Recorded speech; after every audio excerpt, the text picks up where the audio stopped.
Good morning students. आज हम class 12 एजी chemistry में जो सिलिकेट मृदाओं के प्रकार पढ़ रहे थे। हम 3 टाइप की थी, उसमें हमने लास्ट स्ट्रक्चर को लिखवा दिया था।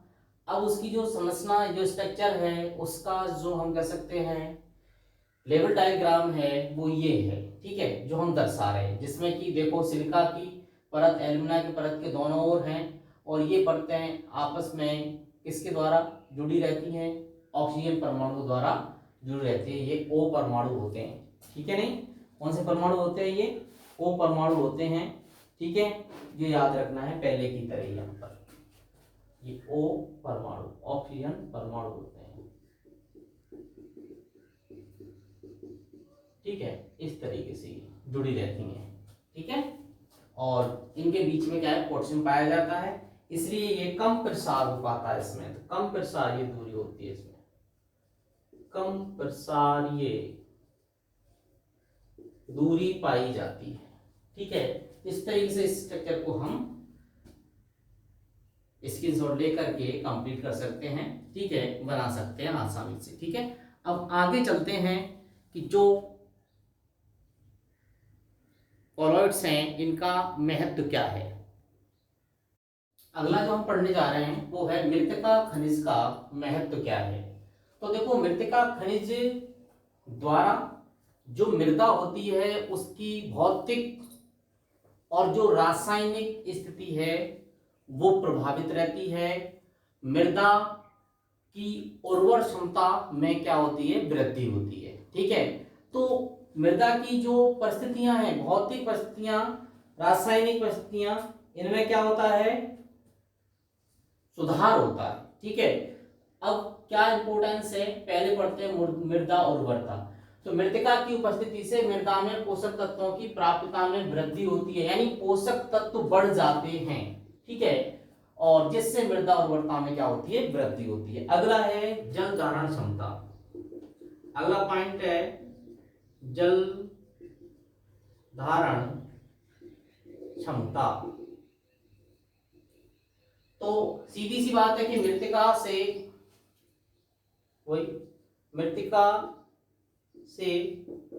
मृदा की जल धारण क्षमता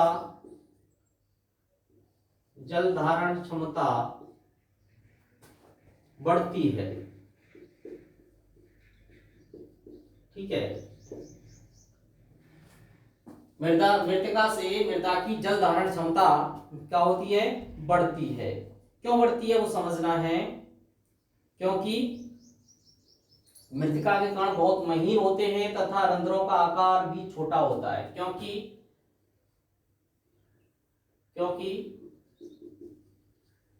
मृत्तिका के कण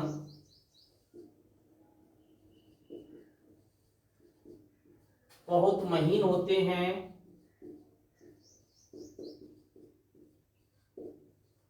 और रंध्रों का आकार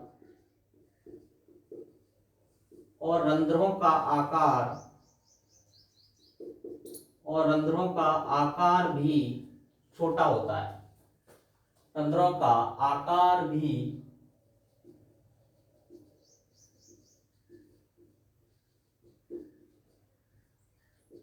छोटा होता है, और रंध्रों का आकार भी क्या होता है, छोटा होता है।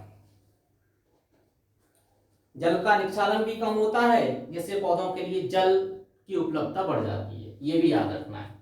जल का निक्षालन भी कम होता है, और जिससे निक्षालन मतलब जल नीचे नहीं जा पाता, मृदा में ही ऊपरी सतह पर ही बना रहता है, ठीक है। और जिससे पौधे उस जल को आसानी से अवशोषित कर लेते हैं, ठीक है। अब एक पोषक तत्वों का अगला है धनायन विनिमय क्षमता।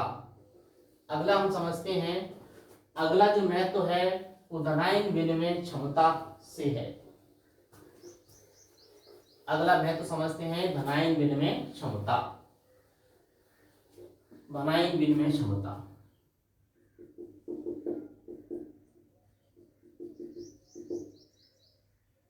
धनायन विनिमय क्षमता, सीधे सीधी सी बात है, मृत्तिका से धनायन विनिमय क्षमता बढ़ती है। ठीक है, मृत्तिका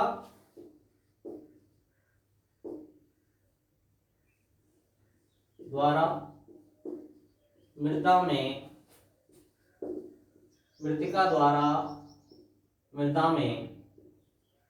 धनायन विनिमय क्षमता में वृद्धि होती है।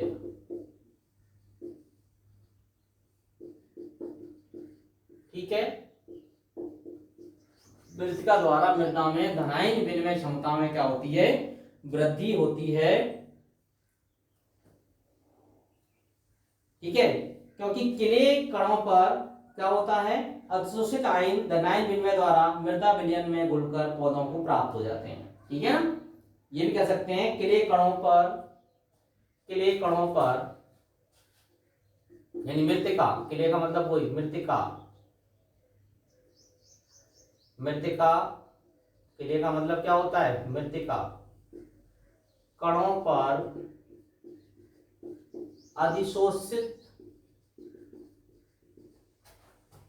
अधिशोषित धनायन, मृत्तिका कणों पर अधिशोषित आयन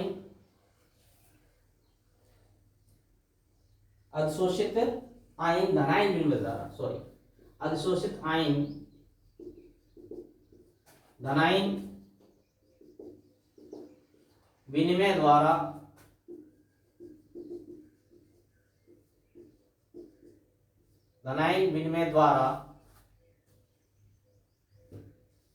मृदा विलयन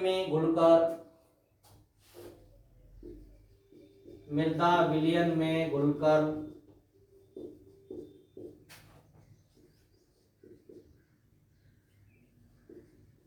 पौधों को उपलब्ध हो जाते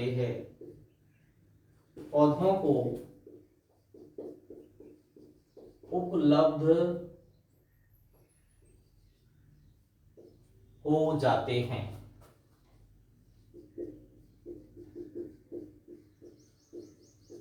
देखो ये है कि भाई मृत्तिका जब मृदा में है तो उसके सरफेस पर आयन है, वो आयन मृत्तिका वाले कहां चले जाएंगे, वहां सरफेस से हटकर विलयन में चले जाएंगे और विलयन से कुछ आयन मृत्तिका के सतह पर आ जाएंगे। तो मृत्तिका के जो महत्वपूर्ण आयन है जो हमारे पौधों के लिए पोषक तत्वों का काम कर रहे हैं, वो किसमें घुल जाएंगे, मृदा विलयन में क्या हो जाएंगे, घुल जाएंगे और पौधे उनको आसानी से ग्रहण कर लेंगे। ठीक है, अगला पॉइंट आ रहा है पोषक तत्वों का अधिशोषण। अगला पॉइंट आ रहा है पोषक तत्वों का अधिशोषण। पोषक तत्वों का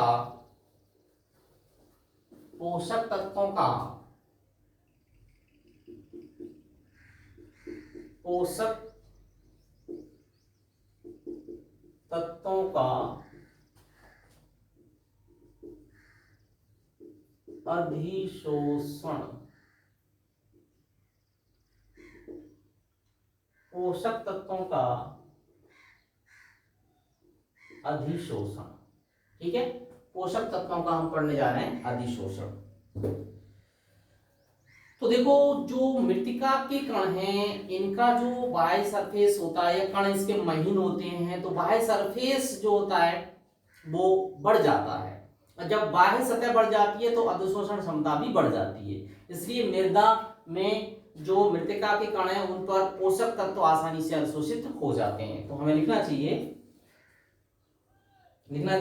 मृत्तिका के सूक्ष्म कण होने के कारण, मृत्तिका के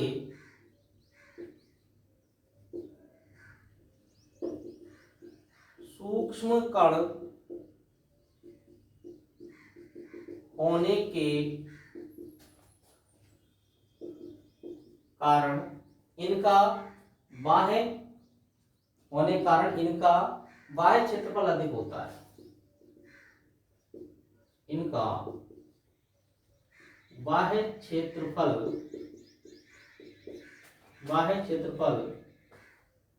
अधिक होता है।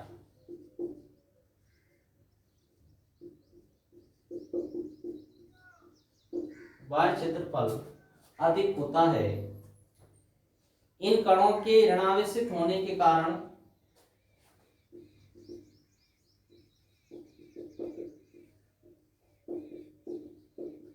इन कणों के ऋणावेशित होने के कारण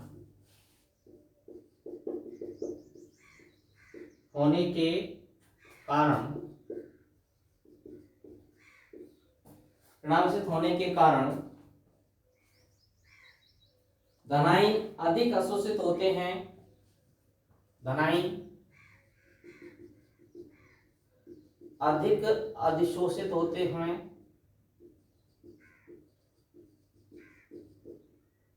अधिशोषित होते हैं, अधिक अधिशोषित होते हैं।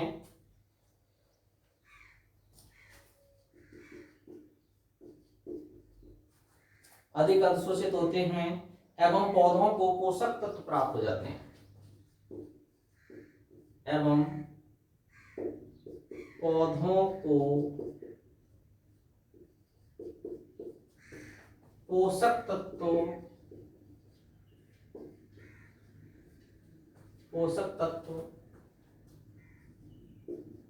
प्राप्त हो जाते हैं। पौधों को पोषक तत्व प्राप्त हो जाते हैं। ठीक है। अब है पोषक तत्वों के भंडारण में वृद्धि। अगला पॉइंट आ रहा है पोषक तत्वों के भंडारण में वृद्धि। अगला पॉइंट जो हम पढ़ रहे हैं अब वो है पोषक तत्वों के भंडारण में वृद्धि। ठीक है। तो मृत्तिका सतह पर ये आयन पाए जाते हैं। देखो, calcium ion, magnesium ion, sodium ion, ammonium ion, potassium ion, ये आयन अधिशोषित रहते हैं। ठीक है, यानी जमा रहते हैं उसकी सतह पर, जिससे मृदा में पोषक तत्वों का भंडारण हो जाता है, यानी भंडारण में वृद्धि हो जाती है। और पौधे, ये जो धनायन है, ये मृदा विलयन में आते रहते हैं। भाई कहाँ आते रहेंगे? क्ले से किसमें? जो सॉइल सॉल्यूशन है उसमें आते रहेंगे। और जो पौधे हैं उनको अपनी आवश्यकता अनुसार, इन आयनों को अपनी आवश्यकता अनुसार क्या करते रहते हैं? ग्रहण करते रहते हैं। ठीक है, तो बात आई समझ में कि जो मृतिका के कण है उनके जो सरफेस है, भाई ये वाला सरफेस हम बताएं, भाई मृतिका के कण है, ये क्ले है। ठीक है, इसमें सरफेस पर क्या हो सकते हैं? कैल्शियम आयन हो सकते हैं या पोटेशियम आयन हो सकते हैं, जो भी आयन हो सकते हैं। ये आयन कहाँ चले जाएंगे? भाई क्ले कहाँ है? सॉइल सॉल्यूशन में आ जाएंगे ये, और पौधे इनको क्या है? ग्रहण कर लेंगे। पौधे इनको क्या करेंगे? फिर ग्रहण करते रहेंगे। इस प्रकार पोषक तत्वों के भंडारण में क्या होती है? वृद्धि होती है। किसके द्वारा होती है वृद्धि? क्ले के द्वारा, यानी मृतिका के द्वारा। अगला पॉइंट आ रहा है हमारा बंधक प्रभाव। अगला क्या आ रहा है? बंधक प्रभाव। बंधक प्रभाव से मतलब बांधने का प्रभाव। क्ले के कण बहुत महीन होते हैं, बारीक होते हैं, इसलिए आपस में भी बंधकर, आपस में भी जुड़कर बड़े बड़े कण बनाते हैं, बड़े कणों का निर्माण करते हैं। साथ ही जो रेत के, बालू के जो कण हैं उनको भी अपने साथ क्या करते हैं? वो बांध लेते हैं, बांधने की क्षमता रखते हैं, जिससे मृदा की भौतिक दशा में सुधार होता है। जैसे ध्यान से समझिए, जैसे कि हमारी रेतीली मिट्टी है, बिल्कुल रेत है, बालू है, तो बालू के कण दूर दूर रहते हैं, बिल्कुल दूर दूर रहते हैं, तो पानी जैसे ही उस पर गिरता है सारा पानी नीचे की ओर चला जाता है। ठीक है, यानी उसमें जल धारण क्षमता नहीं होती। ठीक है, दूसरी बात, पौधों की जड़ें बहुत आसानी से उसके अंदर ठहरती नहीं है, केवल जो मूसला जड़ें बहुत नीचे जाती हैं गहराई में, वो ही ठहर पाती हैं। तो हमारी फसल की जो पौधे हैं उनकी जड़ें ऊपर ही रहती हैं, तो ऊपर रहने के लिए रेत में कण दूर दूर रहते हैं, इसलिए जड़ें उसमें मजबूती से जकड़ती नहीं। ठीक है, ना ही जल धारण क्षमता रहती है, ना ही पोषक तत्व उनमें इकट्ठे रहते हैं। लेकिन जैसे ही मृतिका मिला दी जाती है, तो मृतिका की विशेषता है कि ये आपस में, तो इसके कण आपस में भी जुड़ जाएंगे, बड़े कण बना लेंगे, साथ में जो बालू मिट्टी होती है उसको भी आपस में जोड़ लेंगे। ठीक है ना, इसलिए जो बंधन क्षमता होती है वो बढ़ जाती है, और मृदा की जो भौतिक दिशा है, जो फिजिकल, जो कह सकते हैं प्रॉपर्टीज है, फिजिकल स्टेट है, फिजिकल पोजीशन है, उसमें क्या हो जाता है? इंप्रूवमेंट हो जाता है, सुधार हो जाता है। ठीक है, अब हम पढ़ने जा रहे हैं, अगला पॉइंट है हमारा कार्बनिक मृदा। ठीक है, कार्बनिक मृदा, कॉलॉइड। ठीक है, ये अगला पॉइंट अब हम पढ़ने जा रहे हैं। देखो अब हम कार्बनिक मृदा कॉलॉइड्स को समझते हैं। ठीक है, देखिए कार्बनिक मृदा कॉलॉइड जो होता है ये हम कह सकते हैं कार्बनिक होता है, ऑर्गेनिक मैटर होता है। ठीक है, कार्बनिक पदार्थ होता है और मुख्यतः क्या होता है इसमें ह्यूमस होता है। क्या होता है? ह्यूमस। ठीक है, ह्यूमस गहरे भूरे रंग या काले रंग का विच्छेदित अक्रिस्टलीय पदार्थ होता है। अक्रिस्टलीय नॉन क्रिस्टलाइन होता है, जो जटिल पदार्थों का मिश्रण होता है, यानी ह्यूमस में जटिल पदार्थ पाए जाते हैं। ठीक है, ह्यूमस का निर्माण किससे होता है? कार्बन, हाइड्रोजन, ऑक्सीजन तत्वों से होता है। ठीक है, इन तीन प्रकार के तत्वों से ह्यूमस बनता है और मुख्यतः कार्बनिक यौगिकों में जो हमारे कार्बनिक मैटर होते हैं उनमें ये कार्बन, हाइड्रोजन, ऑक्सीजन तो प्रमुख रूप से पाया जाता है। ठीक है, ह्यूमस ह्यूमस जो कण होते हैं वो ऋणावेशित होते हैं, यानी इनके कणों पर क्या होता है? ऋणावेश पाया जाता है, जिससे धनायन विनिमय क्षमता मृतिका से अधिक होती है। यानी इनकी जो धनायन विनिमय क्षमता होती है वो मृतिका की तुलना में क्या होती है? ज्यादा होती है। क्ले की तुलना में क्या होती है? ज्यादा होती है। अब इनके जो मिसेल होते हैं, मिसेल समझते हैं? मिसेल क्या होता है? मिसेल एक कोलाइडी साइज का कण होता है जिसका निर्माण अनेकों छोटे छोटे आयनों या अणुओं से मिलकर होता है। ठीक है, आपने पढ़ा होगा 10th क्लास में पढ़ा होगा कि साबुन के अणु मिसेल बनाते हैं। ठीक है, ये पढ़ा होगा मिसेल बनाना, है ना? साबुन के अणु क्या बना रहे थे? वही मिसेल बनाते हैं, है ना? ऐसे तो इसमें भी क्या होता है कि छोटे छोटे कण होते हैं वो मिलकर के कोलाइड के आकार का एक बड़ा कण बना देते हैं, जिसको हम क्या कहते हैं? मिसेल। देखो ऐसे साइज का कण बनाते हैं, ये कण क्या कहलाता है? फिर क्या कहलाता है भाई? मिसेल कहलाता है। ठीक है, इस कण को फिर हम क्या कहेंगे? मिसेल कहेंगे। इस टाइप का कण बन जाता है ये। ठीक है ना, तो ये कण हमारा क्या कहलाएगा? फिर मिसेल कहलाएगा। ठीक है, तो मिसेल में दो आयनिक परतें होती हैं। अंदर की परत क्या होती है? ऋणावेश। ठीक है, ऋणावेशित कह सकते हैं हम। सॉरी, अंदर की परत पर क्या होता है? देखो ऋणावेश होता है। अंदर की परत पर क्या होता है? ऋणावेश होता है, जबकि बाह्य परत पर धनायनों के समूह रहते हैं। यानी बाह्य परत पर क्या रहते हैं? धनायनों के समूह रहते हैं। ठीक है, तो इस तरीके से हमने इसको पढ़ा। और जो विस्तृत जानकारी देखो, इसकी जो प्रकृति है वो पीएच पर डिपेंड करती है। भाई मृदा की पीएच कैसी है उस पर इसकी प्रकृति निर्भर करती है कि ये अम्लीय है, क्षारीय है, कैसा होगा। सही है, उस पर डिपेंड करती है। तो अब हम आपको अगला जो पॉइंट है वो अगली वीडियो में समझाएंगे। वापस मैं एक बार इसको रिवाइज कर दूं। हमने इससे पहले जो मृतिका जो खनिज हैं उनके महत्व को समझा। महत्व आपको याद रखना है, उनकी संरचना को समझा अच्छे से। ठीक है, तो यहां तक आपको छोटे छोटे क्वेश्चंस हैं वो कंप्लीट करने हैं। ठीक है, और मैं कुछ क्वेश्चंस यहां पर आपको मेंशन कर देता हूं जिनको आप सेल्फ करेंगे। ठीक है, जैसे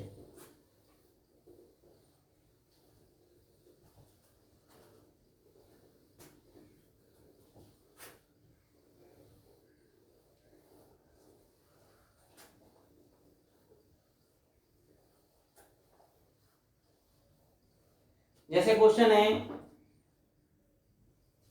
मृदा कॉलॉइड पर कौन सा आवेश होता है? क्वेश्चन फर्स्ट है, मृदा कॉलॉइड्स पर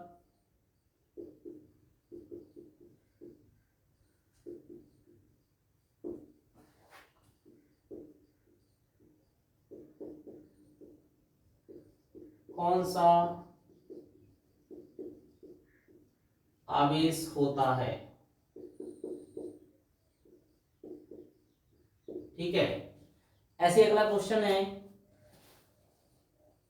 सहसंजन बल किसे कहते हैं?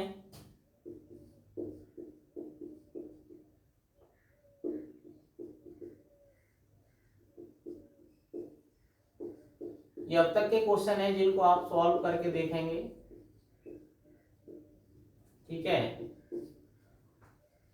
नेक्स्ट है हमारा सिलिकेट क्ले कितने प्रकार की होती हैं। सिलिकेट क्ले कितने प्रकार की होती हैं।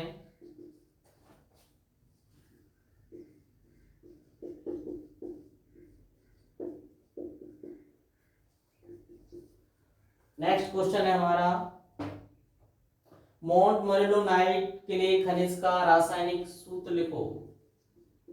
मोंट मोरिलोनाइट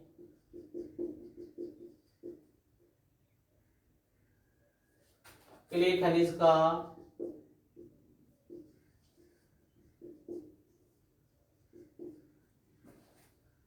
रासायनिक सूत्र लिखो।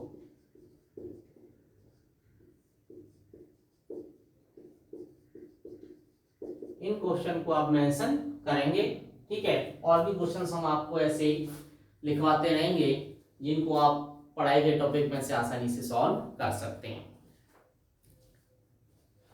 ठीक है। इस तरीके से हम आज क्लास को क्लोज करते हैं। कल इसके आगे के पॉइंट्स सारे हम पढ़ेंगे, ठीक है। अच्छी तरीके से जो भी आपको पढ़ाया जा रहा है उसको अच्छी तरीके से आपको रिवाइज करना है।